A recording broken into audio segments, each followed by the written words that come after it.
Good afternoon friends, আমি আবার একটা রেসিপি নিয়ে এসেছি। এর জন্য আমি কিছু ডিম নিয়েছি আর কিছু টুকরো করে আলু কেটে রেখেছি। এতে যা দেব, এখানে আমি পেঁয়াজ, কাঁচা লঙ্কা নিয়েছি আর কিছু পেঁয়াজ কুচি করে রেখেছি। এবার আমি ডিমগুলোকে এক এক করে অমলেট করে নেব। এর জন্য আমি একটা ডিম ফাটিয়ে নিয়েছি।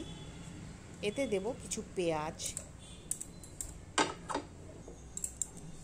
আর এতে একটু সল্ট দিয়ে আমি ডিমটাকে ভালো করে ফেটিয়ে নেব।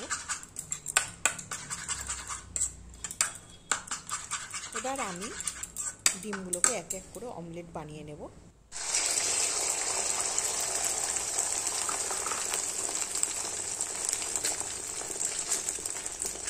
আমার এখানে সব ডিমের অমলেট করা হয়ে গেছে। এরপর আমি কড়াইয়ে দিয়ে দেব সামান্য তেল।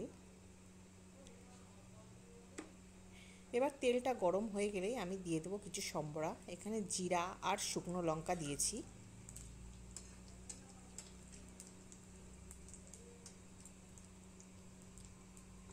এরপর আমি সেই টুকরো করা আলুগুলোকে আমি দিয়ে দেব।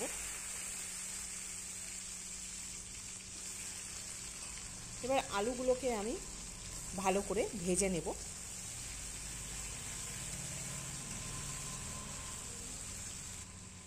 আলুগুলো আমার ভাজা হয়ে গেলে এখানে আমি সামান্য সল্ট আর একটু টারমেরিক পাউডার দিয়ে দেব। এবার এটাকে আমি ভালো করে মিক্স করে নেব। এদিকে আমি এই পেঁয়াজ, কাঁচা লঙ্কা, আদাটাকে আমি পেস্ট করে নেব। এরপর সেই ভেজে রাখা আলুর মধ্যেই আমি মশলাগুলোকে দিয়ে দেব। দিয়ে এটাকে ভালো করে মিক্স করে নেব। এরপর এতে দিব একটু গুঁড়ো মশলা। এতে আমি জিরা পাউডার দিয়েছি। এই মশলার সাথে আলুটাকে আমি ভালো করে মিক্স করে নেব। এরপর দেব আমি কুচি করা টমেটো।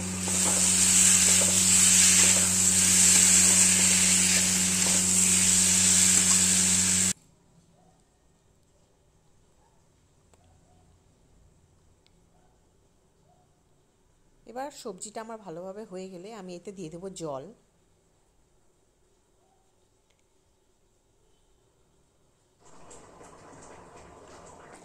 এবার সবজিটা সেদ্ধ হয়ে গেলে আমি অমলেটগুলোকে টুকরো করে কেটে রেখেছি। এবার সেই সবজির মধ্যে আমি দিয়ে দেব।